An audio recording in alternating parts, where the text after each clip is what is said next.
ঘুমোতে যাওয়ার ঠিক সময় আপনি কি কখনো অনুভব করেছেন হঠাৎ শরীর কেঁপে উঠলো বা মনে হলো আপনি নিচে পড়ে যাচ্ছেন? এই ঘটনাকে বলে হাইপনিক জার্ক। কেন এটা হয়?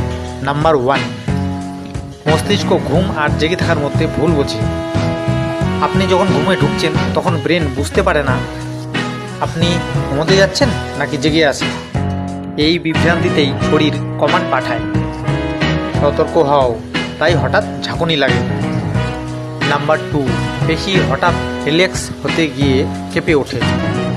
ঘুমানোর সময় শরীরের সব পেশি ঢিলা হয়, ব্রেন ভাবে শরীর পড়ছে, ফলে রিফ্লেক্স হিসাবে ঝাঁকুনি দেয়। নাম্বার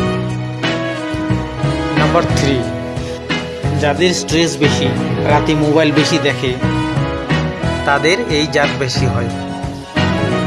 নাম্বার 4, এটা খুবই সাধারণ, 70% মানুষের ক্ষেত্রেই এটা হয়।